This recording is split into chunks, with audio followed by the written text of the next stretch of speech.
and I'm going to invite our panelists to join me on stage. You probably have their bios available to them, but our panelists are Deborah Bucci, Paul Cunningham, Bruce McCulley, Servio Medina, and Janet Vogel. So if you'll all take your places up here, we'll get into the panel. And I want to thank you all for your kind attention to my little discussion. Thank you.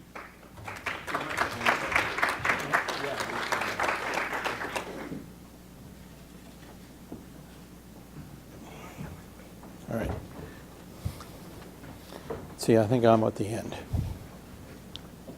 See, I think you had me at the end. Morning. Hey, Paul, how are you? Thanks for doing this. Bruce, good to see you. Thank you, sir, as well. All right. Janet, thank you. How are you, ma'am? It was pretty good. All right.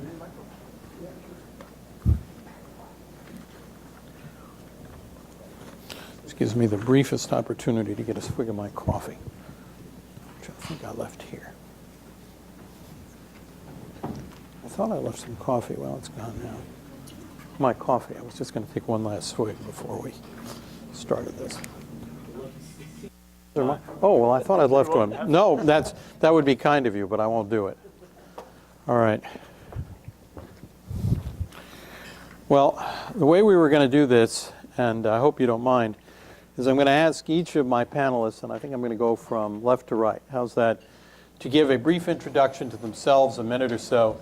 And I'd like you to ask each of our panelists to tell us either or possibly both, what are their areas of not expertise, we already know that, that's why they're up here. Their areas of emphasis and or the challenges that they believe are most significant to them right now. So, I'll start with you. So, hello, my name is Debbie Bucci, and I'm from the ONC Office of the National Coordinator.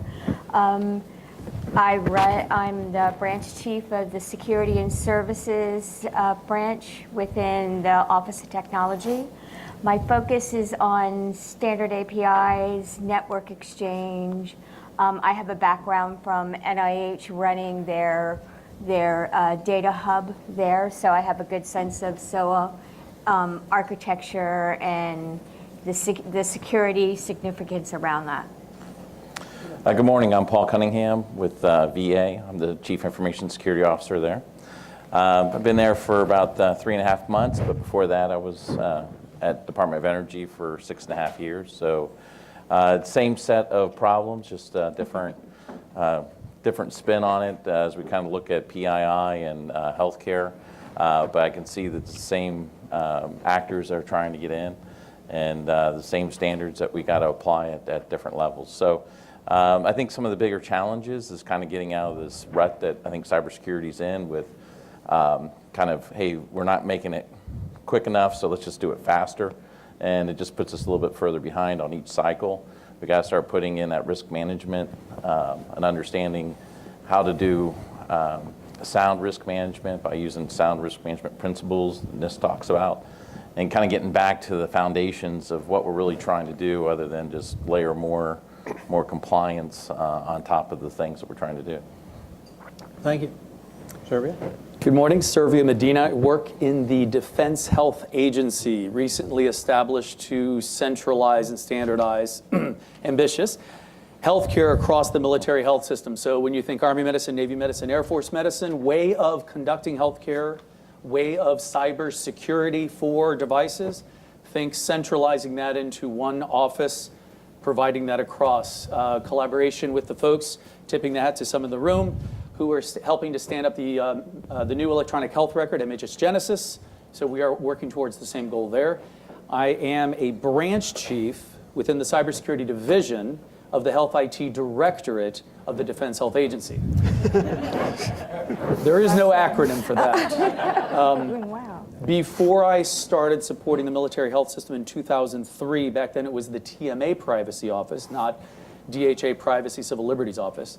I taught math and computer science for 10 years at the college level. I am a recovering educator, and I focus on the squishy part. Why is the black and white not sinking into the gray matter? Why are we still stumble, trip, and not adhering to the cybersecurity requirements. So how do we focus on the human element with all of the change and technology that we are about to experience? By the way, I teach as an adjunct at Georgetown, so I'm not a professional, but I have 30 undergraduates, and I learned something about teaching. It's actual real work. Who knew? Those who can't teach do. I don't know. You have to facing a bunch of undergraduates who are actually smarter than we are is terrifying. I don't understand why they let us do this. Bruce? Good morning. My name is Bruce McCulley. I'm serving as the Chief Information Security Officer for the Office of the Inspector General in the Department of Health and Human Services.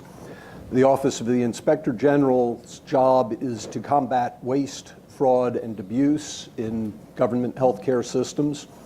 And to illustrate the challenges that our particular role agency faces, I'd like to just look back. Last week, you may have seen headlines about a major bust of healthcare professionals, doctors prescribing opioids illegitimately. One of the headlines quotes was, doctors acted like drug dealers. 350,000 improper prescriptions, over 32 million pills improperly prescribed. The takedown on this started with data analytics, looking at prescription data for patterns that would suggest abuse, data sharing between the Centers for Medicare and Medicaid Services, the states, the Justice Department. Our agency's right in the middle of that. So we are sharing data among agencies, federal level, state level. We have PII, we have PHI, we have law enforcement sensitive information. We have anonymous whistleblower tips about potential misdoing. Part of that is a facility to allow anonymous file uploads from any user on the internet. What could possibly go wrong? So that's the perspective we have, really looking at cybersecurity. As Sam said in the keynote, it's information from our perspective, the security of the information to support the mission. So cybersecurity is not an end, it's a means to an end. And that's to protect all of that sensitive information. Good. Janet? Good morning. I'm Janet Vogel. I'm the Acting Chief Information Security Officer for Health and Human Services. And I've been very engaged in the CIO world for many years, and I've been in this role for about a year. I found it to be one of the more exciting and rewarding parts of my career. And I'd like to share that cybersecurity is a very personal thing. And that is one of our bigger challenges, is getting people to understand it, to understand what it means to them, to internalize that so that everyone works on the same team. I believe in the past it's been something that those strange, geeky people do in a dark room with lots of computer monitors. That's true. But it's also true that every single person has a role to play with cybersecurity.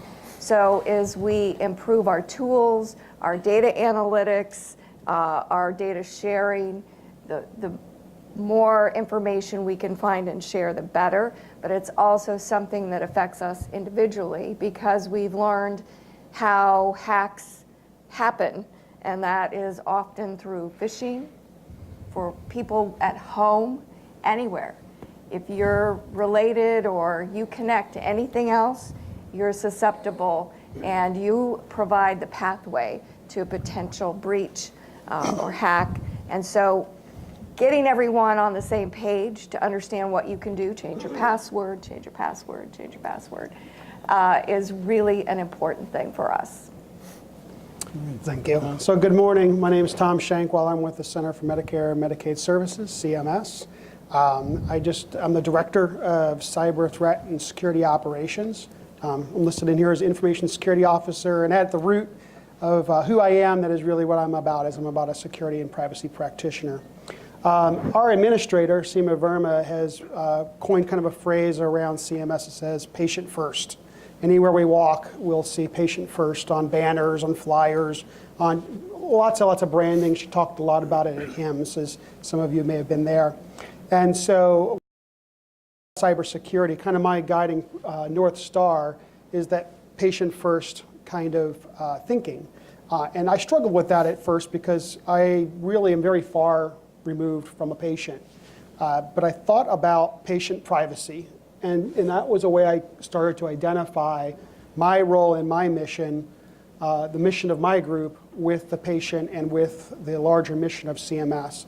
And by putting patient privacy at the center, it allows me to ask questions of the work that I do. So when I'm talking about CDM, the continuous diagnostics and mitigation programs, how is that creating protections around patient data or data that CMS has been entrusted with? What about Blue Button, right? What about quality payment plans? How about having the 500 to 1,000 different developers accessing data? You know, we're always thinking about protecting the data that we have in-house, but now we have a mandate basically to liberate that data and get it out for use. So again, how do I make sure that the patient's data remains private yet useful to that particular patient? So those are the questions I ask myself. Thank you. Well, all right. So as you can tell, we have a group of powerfully experienced people. One of the things that struck me about the comments that I heard is the passion that this group has for their discipline. The other thing that I heard was they're trying to essentially take this game big, trying to generalize best practices for cybersecurity and make it the responsibility of everybody in the organization, a responsibility that they support but that they don't try to own individually. And that's an approach that I have to say I think is critically important. Given that, there's a question I'm going to ask at the end that will be, I suspect, mildly uncomfortable because I'm going to pose it now, but I won't ask you to answer it now. And that is, to what extent, you're probably smart to do that, actually, how, in my personal view, cybersecurity has failed in part because the leadership of an organization doesn't understand their role. They hire a CISO and say, I've got that covered. But the secretary, the administrator, the CEO needs to understand the vital role information plays in their organization and that they own this problem. They get support from professionals who help them manage the problem, but they own it. And one of the questions that I'm hoping you'll consider and think about if we have time at the end is how you have been able, if you have, and I hope you have, to get the leadership of your various departments and agencies to own this issue. Because when organization leadership doesn't own the issue, then the organization itself becomes ineffective. So we'll park that question for now. But if we have time at the end, and therefore people probably try to run out the clock, if we have time at the end, I'd be interested for your comments on it. Let me start with one of the questions that we'd prepared and that you've been actually warned about. And that is, what do you think are the most challenging cybersecurity issues your agency has experienced to date? Is it securing PII? Is that at the top of the list? And to expand that question, how are the security issues that you found challenging begin to change as we moved into a more converged environment of mobile devices, of collaboration between the patient, the doctor, the institution, the pharmacy? So part one, what are the challenges you're facing? Is it PII? And two, how are those challenges being changed by moving into this more collaborative environment? And maybe just to mix things up a bit, we'll start from the right. Or Sure. Anybody who wants to take a shot at this. Sure, I'll take that first there. So at CMS, I think the bigger challenge is one of the biggest challenges we have is not necessarily the technology or the protection of the information. It's really more about the people. It's about, as you mentioned there, Sam, is a little bit about getting the buy-in from those that are building the different use cases, that are building the different systems and applications, and making sure that they really don't just see us as a CISO check block kind of office. That yes, we have to meet with them, we have to get our authority to operate, we have to check all these boxes, we have to meet all these different standards. That's not the right conversation. The right conversation is one where they say, how do we build this from the earliest thinking of a concept, of a design, of a system? How do we start to build security into it? How do we put that patient and that privacy at the center of this? And so it's not just about basic education, it's really about that cultural change and getting people to really buy in. So I have had the luxury of working with Janet in the CIO role, and I can hear in some of the conversations that we've been hearing between the agency and the department that there's kind of this newfound appreciation for, wow, this is really important, and we need to make sure more and more people understand how important this ingredient is. I had a friend who kind of talked about it in terms of making a blueberry muffin, right? You don't cook your muffin and then put the blueberries on top. The best way to make a blueberry muffin is to mix all the blueberries in while you're making your muffin, and you have something really scrumptious to eat at the end, right? So people need to be thinking very early on, planning in, I need blueberries and I need to put them in at this step, and then I'm going to have a really great outcome. And then we're not the enemy, we're there to support them and really be an advocate with them. Okay. I'd like to jump in because you're hitting on something that I shared this recently in a large group setting. You've heard the term, you should bake in cybersecurity, and you probably heard a cybersecurity person say that while doing this. Why didn't you do that? Acquisition should be considering cybersecurity at concept. Yeah. So you hear that. Of course, the contrapositive is equally true, and I'm coming from a healthcare environment. If we don't bake in, sorry to use the term, healthcare professionals in cybersecurity, how do we expect cybersecurity to be effective for the healthcare professionals? Why would they listen to a cybersecurity person, irrespective of my 10 years of teaching, because I was reaching people who didn't want to be in that classroom, but why would a doctor or a nurse or a clinician, words matter, don't say one or the other, say them all, why would they listen to me? We need to enlist cybersecurity. I just did it. Healthcare professionals in order to make the messaging effective and meaningful. So to the point, everybody's involved in this. How do you get everybody involved? You make it truly two-way. And I think this speaks to what Sam was saying earlier about we're all working in the same space, but we don't understand what that means to somebody else. When he talked about the sovereign prerogative, Sam's individual sovereign prerogative does not necessarily equate to mine.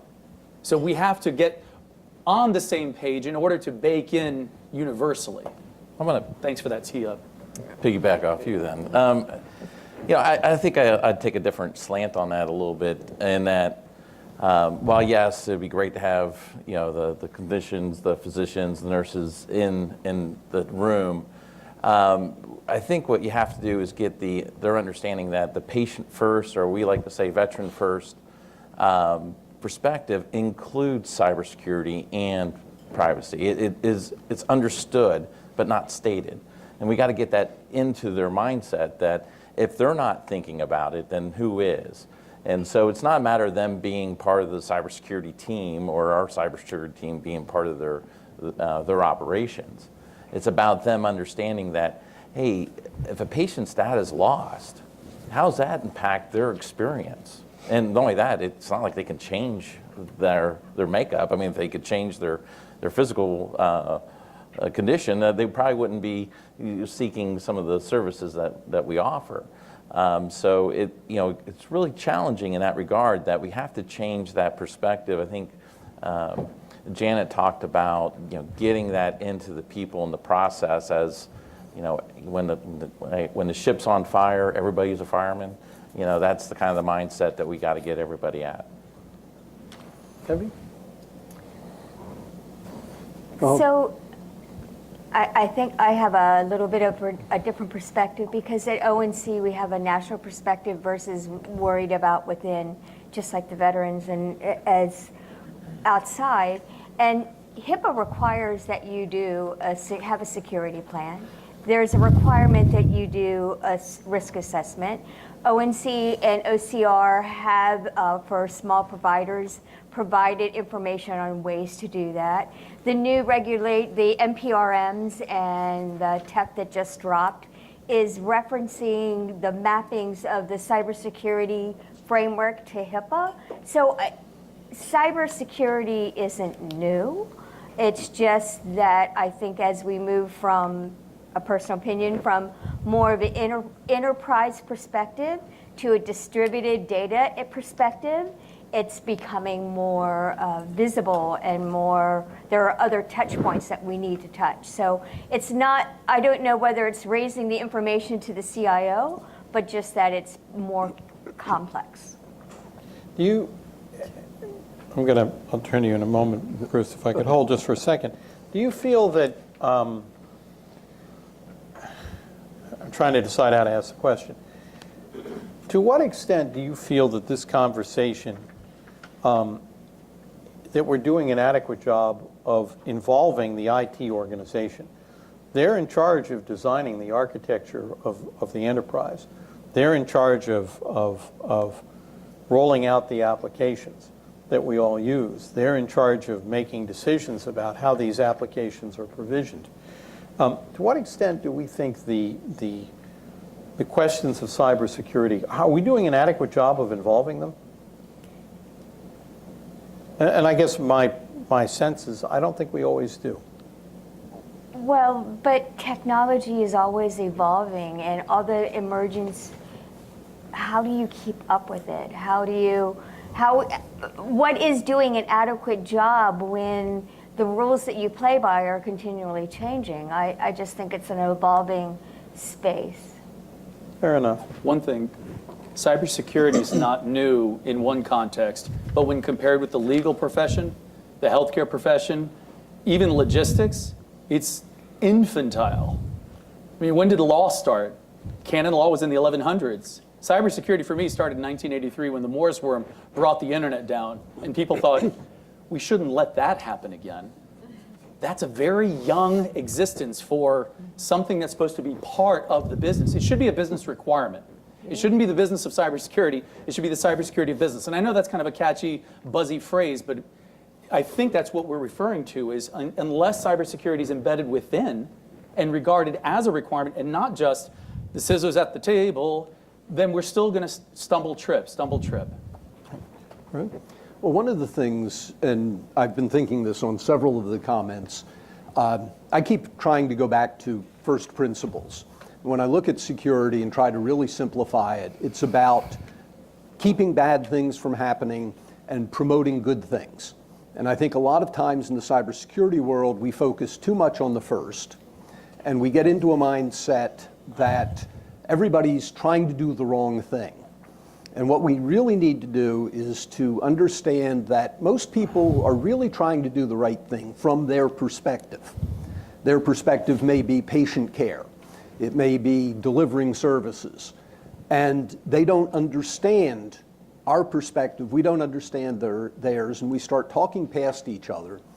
One of the things I've seen as a frequent situation is development teams don't want to involve cybersecurity, talking about reaching out to the rest of the CIO, the IT organizations, because the security guys are going to tell them they shouldn't do what they want to do.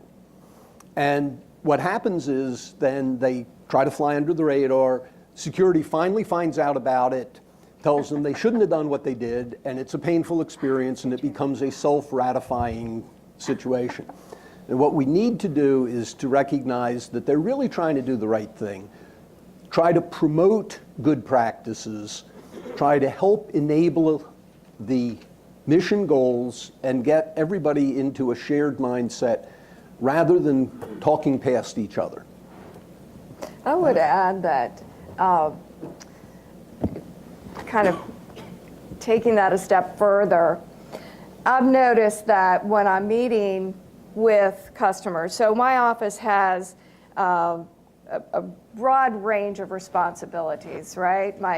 immediate need is an operational one to protect our house. And that's the whole of HHS and all of the business. And then we also have a neighborhood watch aspect. So that's with Defense Health, VA, and all federal colleagues. And then our, protect the world, where we get the, the cape out, is when we're protecting the public health sector. So we have a real diversity of approaches. And I agree, I think every part of that, when I'm sitting with people and they're explaining why they don't need to talk to me and why they don't need to worry about security, and I explain to them that, my job is to make you successful. If I had a video of their face, every time I said that, I could probably win the contest for funniest home videos, funniest office videos, because they look like they're going to fall over. So to hear somebody from cybersecurity say, I really have to help you, I want to help you, your job is number one, they're shocked. And the other perspective would be that every different aspect of our cyber world, everybody thinks they're doing the right thing. But if you think about IT, what are their goals? Faster, better, cheaper, right? So they're trying to meet their goal. And with cyber, if we don't infuse the thinking from the very beginning of a project and make it second nature, we're going to fail. And our result, or the sum, is going to be less than the combination of all the parts, because we won't have succeeded in connecting them and making them effective. So if you leave a gap, that's exactly where the bad actors are going to come. We need to work through all of those together and make it effective. Can I? Go ahead. Oh, I was going to just say, Please, go ahead. I think we kind of do it to ourselves, though. I mean, in one vein, the cybersecurity team has to go out and talk about, this is what good cybersecurity practices are. We end up putting, almost at gunpoint, they force us to say, well, what's the minimum I have to do? And that becomes then the high watermark that people say, I'll try to get to the minimum. I'll try to get a C minus. Yeah, and that kind of, and then we have to come in and police afterwards. And so the way we offer the service is almost, encouraging this bad behavior. So we take a lot of the ownership, at least I believe we take a lot of the ownership on ourselves. If we change the way we did it, though, a little bit, and kind of good to say, hey, here's the problem, but give me a solution. What I'm trying to instill on my team is, let's be cybersecurity brokers and risk brokers, right? Let's be the person in the room, not telling them what to buy or what they can do and what they can't do. But we want to be able to say, look, you don't have to read all the NIST pubs. You don't have to read the FISMA 2014. We did that for you. Tell me what you're trying to do, what you're trying to accomplish, what's your most important assets, and then here's how you can get there by looking at the compensating, or looking at controls, and then saying, here's some compensating controls where you can drive that risk down to your risk threshold, not necessarily ours, but make sure that the right decision is going to be made by the right risk owner. So it's not going to be the engineer or the developer that's going to be making every risk decision. Some of those risk decisions do have to be bubbled up. In some cases may go to an undersecretary in my case, or even the secretary. But we as cybersecurity folks need to be telling them when they're crossing those key milestones that, hey, you just elevate that up, where you're going to have to escalate that up for a final approval. So, that's kind of possibly one way that we can probably try to kind of get people to look at cybersecurity a little differently, put the ownership back on them, but be a broker. Just like if we were a stockbroker, we'd come in and say, these are risky, but this is the gain you're going to get. These are less risk, and here's the gain you're going to get from that. Well, So Sam, if I can, please. real quick here. Sure. So piggybacking off the original question, and what Paul's saying there, right, is that's an incredibly important point that Paul just made.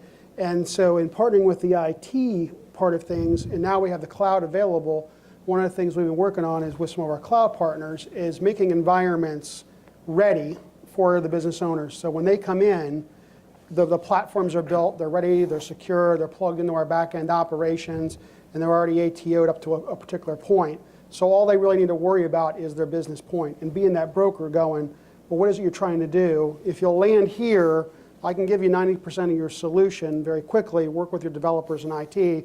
We're already in communication. We already know how to do this. We just need to get you that last piece. And so the security conversation does not, the focus of the security conversation changes. It's really about what they want and what they want to do. So I think partnering with our IT people is really, really important. And taking the broker role or the advisor risk role is something we've adopted at CMS as well. And it's paid off significantly from being the naysayers. That goes to a problem that I've faced, and I'm curious how people react to it.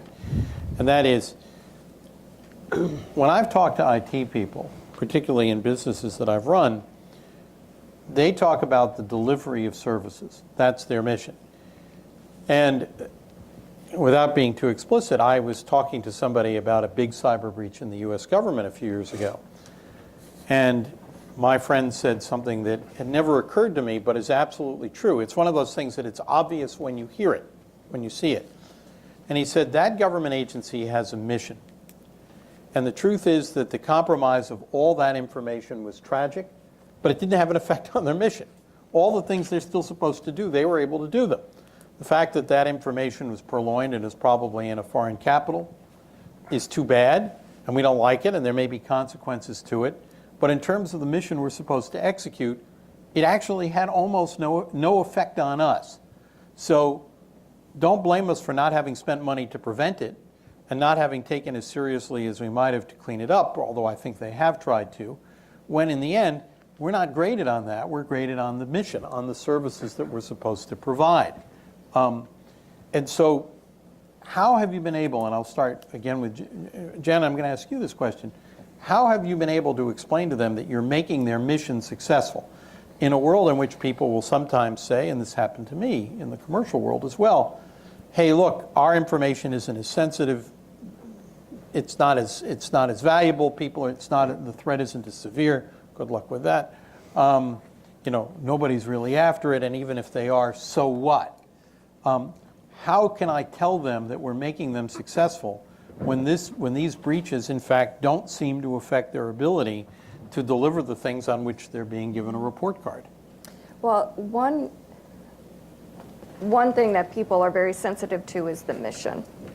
And I have seen the dedication and passion to the mission in the health sector, healthcare sector, to be one of the highest that I've experienced. If there's a personal relationship with that patient, and we all know, for example, CMS, everybody knows a beneficiary, Medicare, Medicaid, children's health, all of those things. Their mission is more than just doing that one thing. It's really helping other people. And that is one way to tie it in so that they see the impact if they do something or if they do not do something. That's part of their gut instinct, and a lot of times they'll react to that. That's a nice thing to say. What we do technically is provide services and tools that make it easy for them. So if they're trying to do their mission, give a tool, automate what they're doing manually. Cloud service providers, if they're accepting some of the risk and have already addressed the security controls, then you don't have to redo that. We just need to make sure that they stay as secure as they say they are. Those are the kinds of things that we want to do to make it easier for them to get their job done. Fair enough. Anybody else want to follow up on that before we move on? Please, Servio. Thank you. A provider called me, my office, because my name was associated with the annual Cyber Awareness Challenge training. How many people take the training annually? It's a condition of network access, military, civilian contract. Everybody's rolling their eyes right now. And I think you should, because if we hang our hat on 1 hour of training, we're kidding ourselves that that's going to influence behavior throughout the year. Again, recovering educator. The provider said, Servio, I'm stopping my important job saving lives and minimizing patient safety to take your training. So that's a fail. Something broke down. And we got a conversation, and he appreciated that I was giving him time on the phone. And I said, But sir, patient safety doesn't stop at the point of care to deliver health. For health care, it continues years after the patient record, protecting that record, and who treatment payment operations, clearinghouses, who all has access to that information. He appreciated enough, he said, so can you make the training better? And I thought that was a win. And I said, could you give me suggestions? So that kind of doubles back to how are we making the messaging of the cybersecurity requirements more effective? Because he later admitted one of the answers for the cybersecurity training, there's different flavors. The one we take in the Department of Defense is produced by DISA. He admitted that he didn't understand one of the answers. And he didn't understand fully the question. Again, fail when the very training that is supposed to give them how are we supposed to be better about safeguarding the information doesn't even make sense. So, thank you. All right. We're going to move on. Cyber terrorism is perceived as presenting a very real and growing threat to government agencies and to data security. I think it is. Tell me what you think your agency has in place to thwart these invasions. And this is one you were actually warned we would ask and we discussed. So, in no particular order, but because order is important in Washington, I'll start with you, Debbie. So when I went through the list, I was like, this is the one I'm not going to answer. And you pick on me, I'm like, whoa. All right. Well, yeah. This is all voluntary. You don't have to Okay. answer any question you don't It want. was an option, so anyway. All right. Well, I would say that, one, understanding the threat is probably first and foremost. And I, too, will not go into any specifics of what we're doing because that's a fool's errand. That it's a recipe for like, oh, if this is what you're doing, then I can start looking at other things. But, I think, again, to go back to changing the perception about cybersecurity, even inside your cybersecurity professionals, that they're just not necessarily looking at zeros or ones, but they're actually kind of starting to look at kind of second and third order effects about what's going on. So now, it used to be that I'd get reports and it would be just almost like a screen capture. This is something bad, you should worry. But they weren't putting in context of like, how is that really tying to the mission? What system is that on? What's the value? And, your earlier question kind of alluded to this where, okay, it's impacting the mission, but what's the value to the adversary? How do you look at it from a new way? Now, look, we're taking in the threat feeds like everybody else is, and in the federal government, that's an extreme benefit. And we apply NIST standards. We do the things that most people think we have. We have a SOC. We have segmented networks. We look at zoning. But these are all just kind of things we do. But really, we have to understand what the true threat is and put it into risk decisions on where we're going to invest our money or time or other resources to make sure that, if something were to occur there, we're catching it very, very early, making sure that that it doesn't get a larger span, and even more importantly, sharing that information back to our partners. So let my detection be their protection. Cyber terrorism can be looked at directly through technology, yes. I would complement that with insider threat working groups, which, by the way, I think there's a new term that's coming out. People don't want to call it insider threat. They want to call it insider threat detection or counter insider threat. It's kind of like intrusion detection. Oh, so they're in, and now you're detecting. So they're trying to get a little more forward thinking in it. But understanding the individuals internal to your organization who, to Bruce's point, are trying to do the right thing and maybe unwittingly compromising or be compromised internally or by external actors. So in the Insider Threat Working Group, shouldn't be cybersecurity, shouldn't be cybersecurity and privacy. It should be cybersecurity, privacy, physical security, OPSEC, legal, communications. So if that's not in place in an organization today, there's some homework to do. Because that's one of the things, I'm kind of stealing my own thunder, that I would answer that last question of yours. How do you do that? You get cybersecurity as one of those contributing players, along with privacy, along with legal, on the different ways that cybersecurity compromise can be affected. So how do you minimize cyber terrorism? One way is take care of your house internally. Where healthcare is, according to Verizon, the only industry that has where the internal threat is greater than the external threat. And that's not, I don't think that means we limit healthcare is the only one to focus on insider threat, of course. Are you getting any external intelligence that you find useful?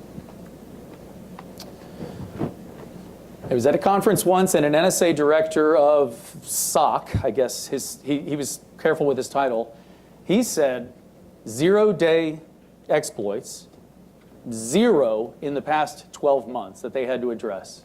It was all because somebody did not patch, somebody did not follow protocol, that a process was not adhered to.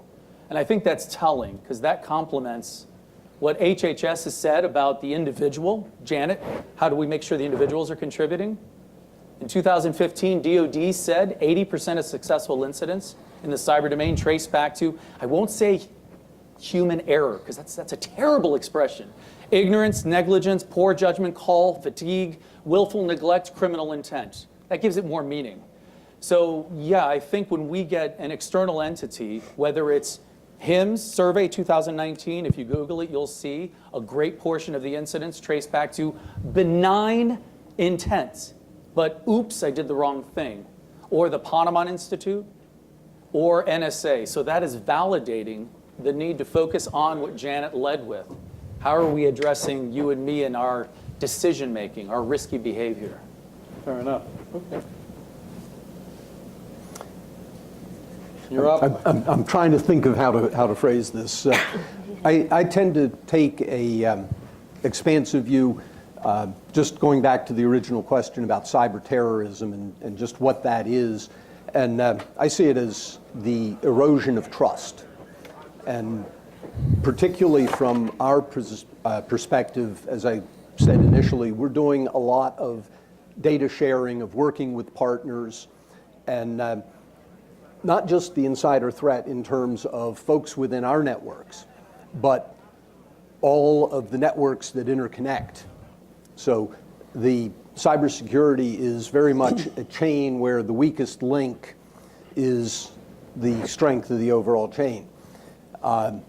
One of the functions the Inspector General's office has is investigating issues in other parts of DHHS.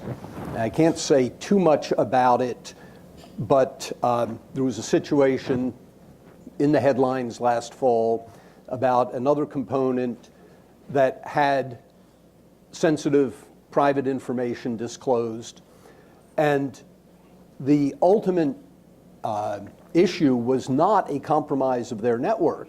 It was that some authorized user exceeded the scope of their authority to access information that they should not have been retrieving.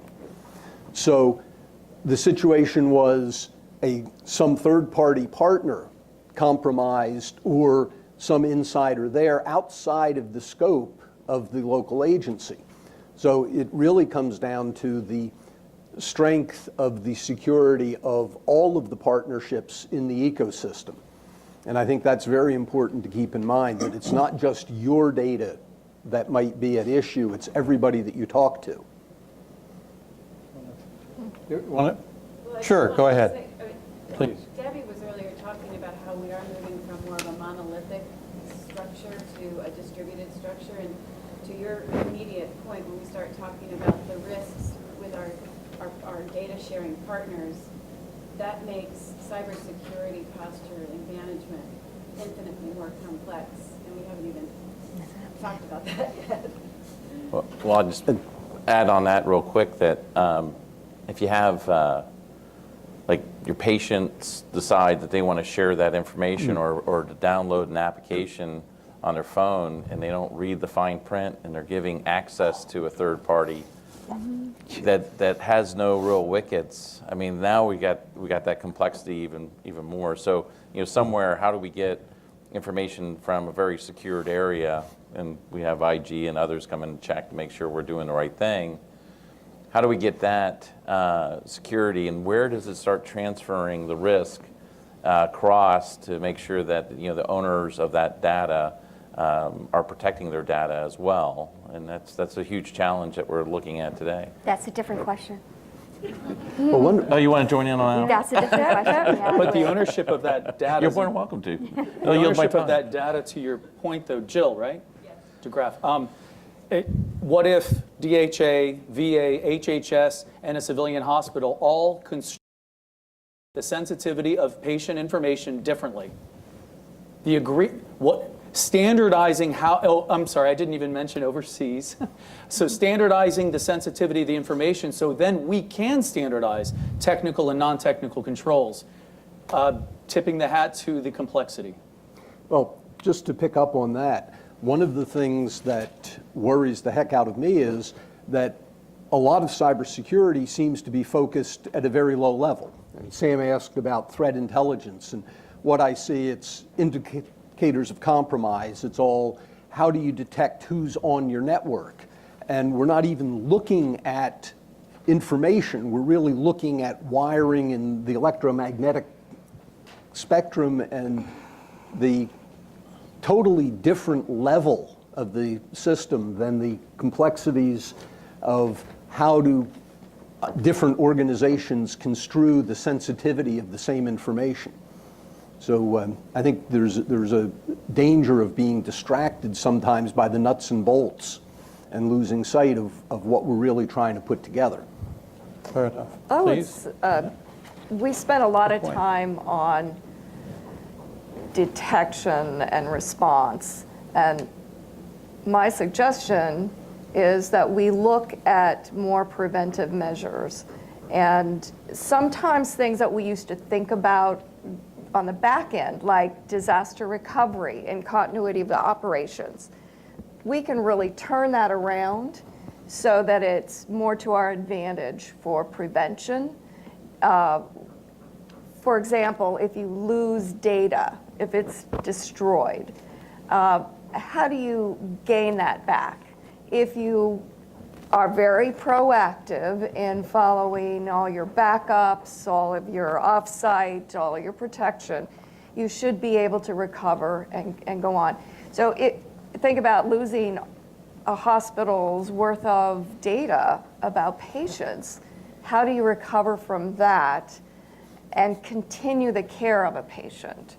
So doctors want to see, well, what was the last test? How did that happen, change over time?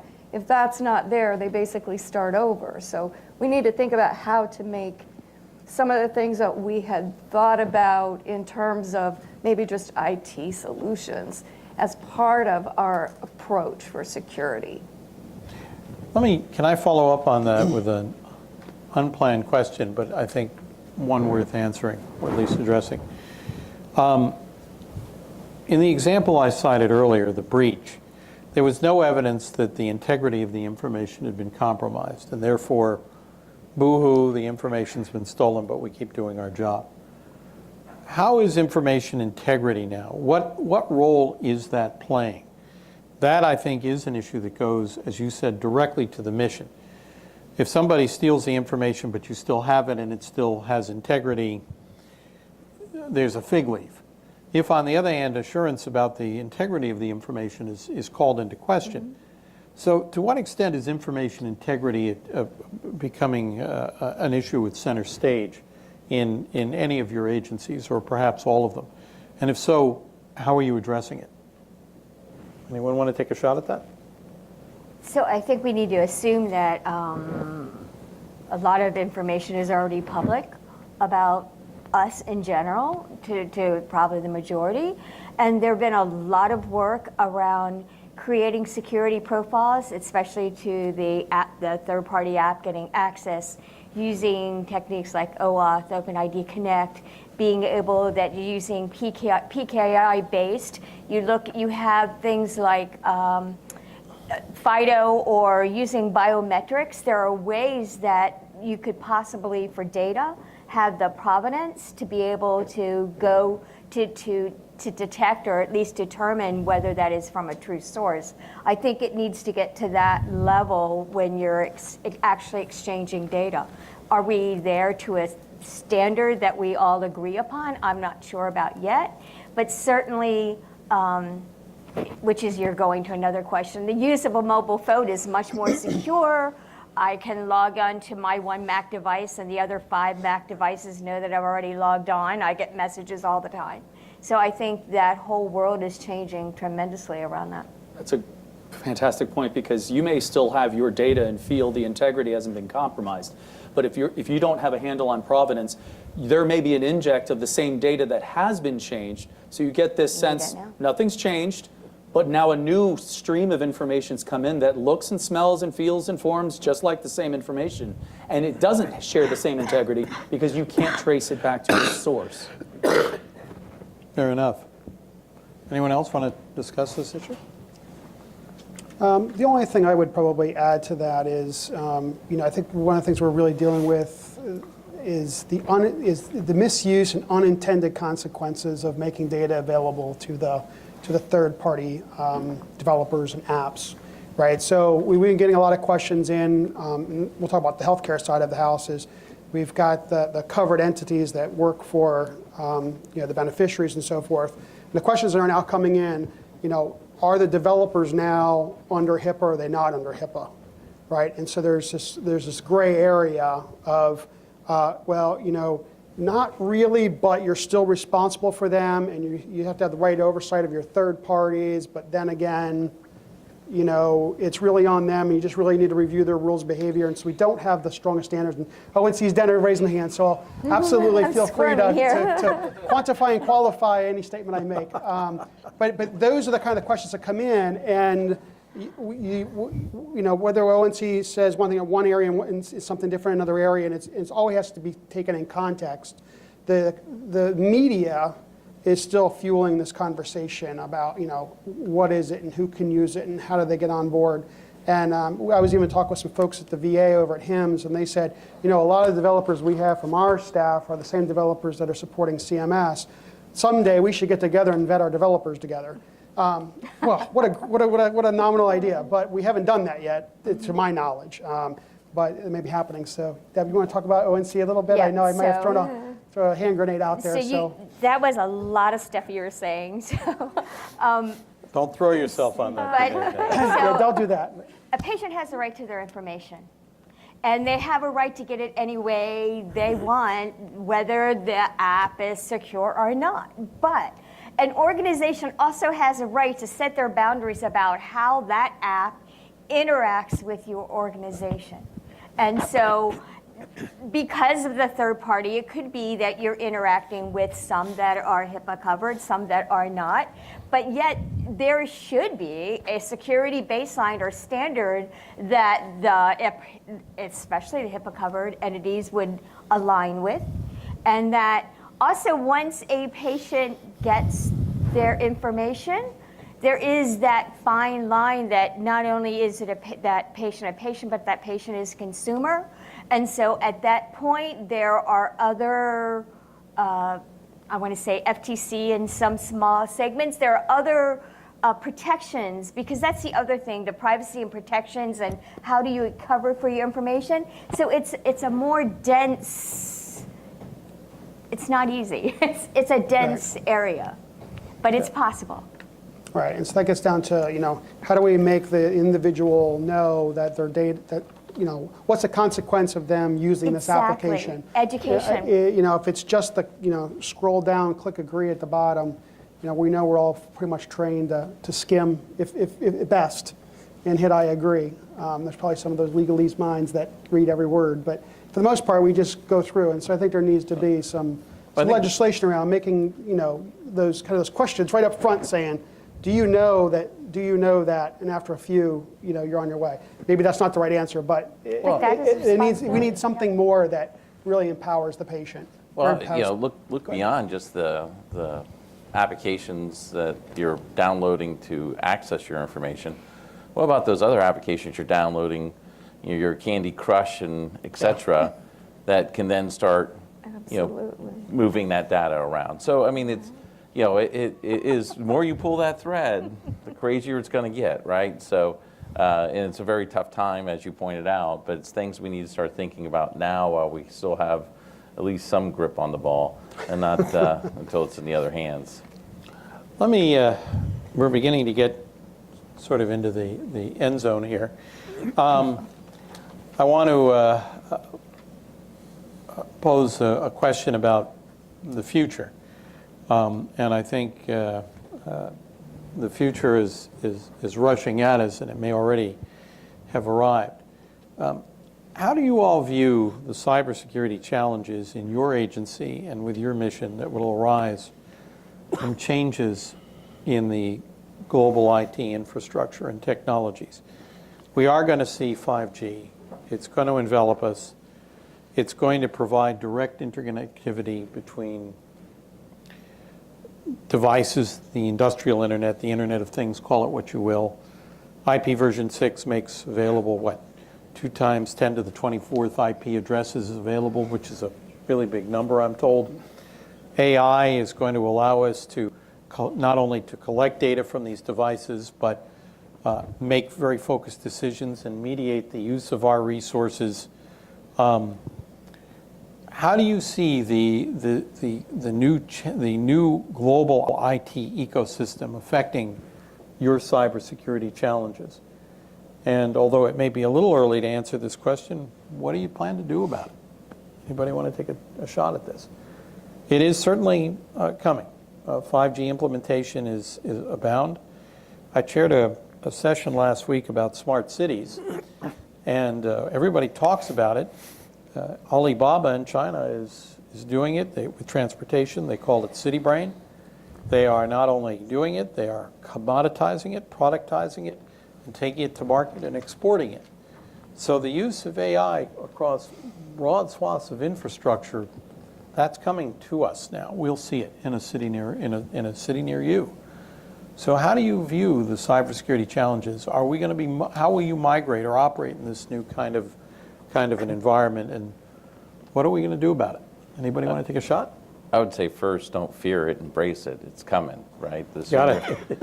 Coming anyway. Yeah, so as soon as you get through the stage of grief where you accept it's going to happen, do so, and then start figuring out how you can play that hand in your best favor. Certainly our adversaries are using technology against us, but we're talking about a large workforce shortage, and then we're sitting here fearing AI.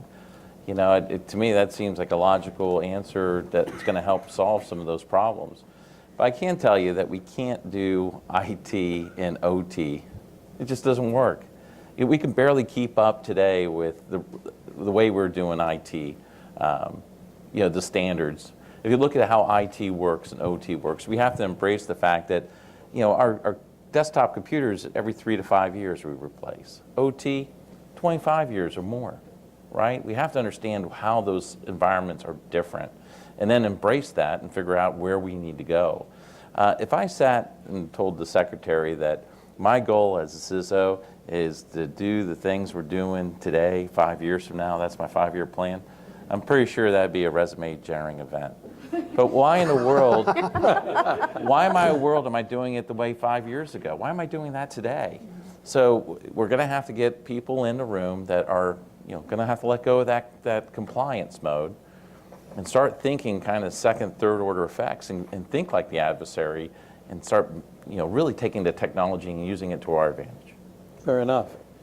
Jumping in real quick. IT and cybersecurity, my humble opinion, is certainly getting more complicated, but it doesn't have to be more difficult.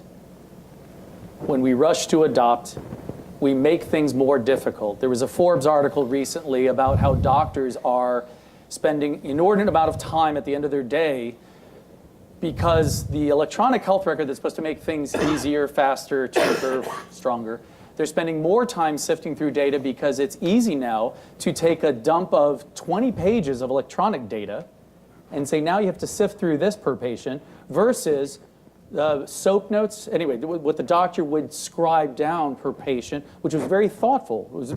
There was discernment in what was written because you couldn't type out 200 words. And so there was much less to focus on, and it was a trigger for the doctor. So now you're having fatigue, whether it's cybersecurity fatigue, IT fatigue, that's affecting the providers. So how do we address this?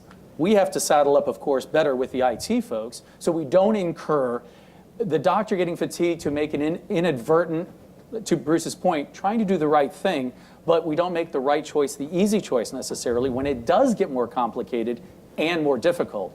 How do I suggest it? I have twin girls. They're 5 years old. And one of the girls likes to say more better. Now, we know that's in English, technically incorrect. But when she said that at breakfast this morning, I thought, I have to say that with you all. Because I think that is correct. We need not just more training, but better training. If you ever hear somebody say, training, training, training, either run away or run at them and say, could you please clarify that? Because the training we have today doesn't work. So 3 times something that doesn't work is either not going to work or be a little bit better than not working. I would say train, I would say not start with the word train. Context, train, nudge, reinforce. Don't say the same word 3 times and expect people to not kind of go, the effect of their head dropping on the desk. Use something else that puts context of the training. How is this going to be meaningful? Meaningful use is a term we can use in cybersecurity and IT as well. If your agency were to move to 5G, rephrase, when your agency moves to 5G, and you're going to be operating essentially in somebody else's network and using network slicing to try to manage the security, what kind of training do you think people will need to operate in this new? I know, yeah. The infrastructure is essentially a shared common infrastructure in which you have some capacity sliced off for you. Bruce? That was very well done. The thing that I'm going back to is that you've got to look at it at different levels, because the infrastructure won't matter to most of the people. They're just trying to get their job done. They're dealing with mission questions. Technology is value neutral. It's what people do with it. And the challenges that I see are looking at how difficult or easy it is to use, how complex it is to master, and taking advantage of it. And it's basically the classic arms race. And I don't feel that it will be that much different, say I'm moving with 5G as we're dealing with now, moving into the cloud and having our computes in somebody else's data center. Basically, there are some advantages to that. There are some disadvantages to it. You have to basically learn and go with the environment. Is blockchain going to help you? It's a question I meant to ask earlier. How will blockchain affect this? That's a different question. That's, The problem with blockchain, because people talk to me about blockchain, and they said, well, the whole purpose of blockchain is to go from a centralized ledger to a distributed ledger. If I don't have a centralized ledger, I really don't need a distributed one. So the question is, what are those things that we want to track to that nth degree, and then what are we going to invest in? Because blockchain's not cheap. You have to go and, as anybody knows that on Bitcoin or any sort of blockchain mining, you have to go and look at how you're going to validate that stuff, right? So there's an extreme overhead that goes along with it. So I think while blockchain is a great idea in certain cases, I don't really know quite where we're going to start putting that ledger in cybersecurity. Well, the issue, I think, is that it would give you a higher level of assurance on any particular transaction, either for a connected device or for the transfer of a patient's record, and it might also serve to improve the data integrity. It might serve the data integrity. So now we're talking about problem. maybe the health record being blocked. Okay, there might be some discussion which could go a lot longer than that. But if you're talking about a transaction of this machine talk to this machine on this date, and I want to make sure that I track that, then we're talking about one reason I need that is from a forensic standpoint, so I can have repudiation, which is a whole nother issue, but not security. Not in that. That's, as Janice pointed out, that's an after-action problem. If I'm spending money on, respond, I'm not spending money. That's money I could be spending on protect. And to me, if you look at it, the money that I spend in respond is for the day. It will next year it won't add any value because I'm fixing a problem today. But if I put it in protect, that's something that's going to have an effect longer term. So I got to balance, where am I spending my money in proactive and reactive, and there's that right amount, right? Because if you don't have any reaction because you're so proactive, you're probably spending too much money. Well, the argument on blockchain, I think, particularly in the IoT world, has been that most devices don't have the capacity to support it, and that we don't have enough money to buy devices that do. But I suspect at some point that cost curve will bend. Well, I would say there's other options too out there. For instance, zero trust networks that we need to start looking at, right? Which then would decrease some of that problem that you're talking about. We couldn't afford data at rest encryption on all mobile devices until a big incident in 2006, and all of a sudden everybody's affording full disk encryption on mobile devices. Fair enough. We're coming to the end, and I wanted to give the audience a minute or two to ask any questions you've not had the opportunity to pose. Yes, sir. Ken Bonner from Unison. My question is this: what you described about cyber and IA. I've been in healthcare, retired from the military as a CIO at one point.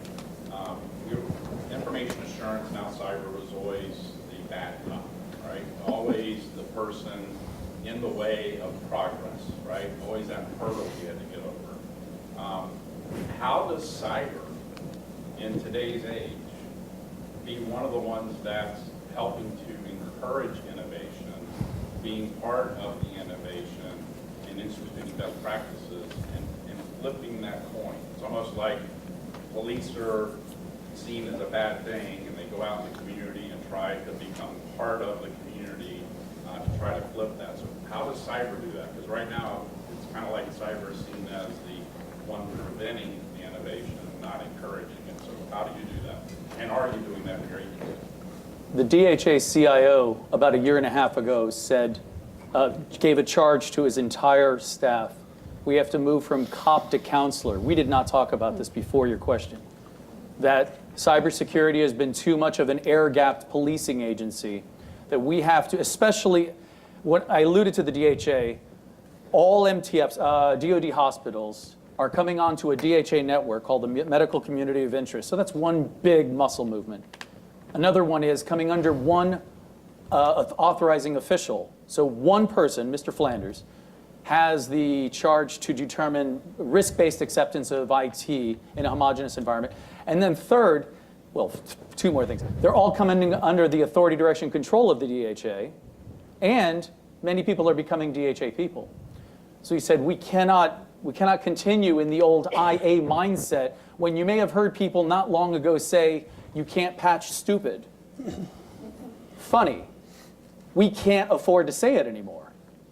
So how do we go from cop to counselor? How do we put, this is a weird thing because you're supposed to have separation of duties.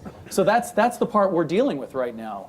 When cybersecurity puts people there to counsel the sites on how to, where is that separation of duty? So that's the balancing act that we're doing. So you get leadership to not just buy in, but to dictate, reinforce, and say, tell me how you are moving from cop to counselor. That's one thing. Earlier, I kind of talked about being that broker, and that's where you need to be. But they also got to have a reason they want you there, and that is that I'm their get out jail free card, right? So if they're out there doing something, and we were there as part of that broker and helping them make those sound risk decisions, I'll be standing right beside them when the time comes to say, this is what we did and this is why we did it. And it's a reasonable person approach. This will have to be it. Last comment. So I would think, especially in the commercial area, that's beginning to change. I get notified when my password is being used in another system. I know that the kids are the gamers, that when GDPR came out, the first thing they all had to learn how to do was multi-factor authentication, because that is just the way of the world that it's going. So I think that the acceptance of cybersecurity, especially for the younger as they come up, I think over time it'll just be the norm in some instances. Yeah, I would add the future's here. Maybe not in this room, but in the schools, and we need to tap into that. So if you look at our internal staff that hunt and track 24/7, they celebrate when they find something. Like, I got one. It's great. It's exciting. But you're right. From the higher levels, the executives may say, oh dear, we have had a cyber incident. It's really bad. Well, you got to celebrate the good thing that you found it and you stopped it. And so we have to really change our mindset. And it goes back to some of the things we talked about. The culture and the acceptance is really being a part of the solution. Well, I want to, on behalf of IACT, and I want to thank Tom and Peggy and Bruce and Silvio and Paul and Debbie. I want to thank you all, and please join me in thanking our panelists for a fantastic discussion. Sorry to run a little bit late, but I think it was worth it. Thank you all. Thank you.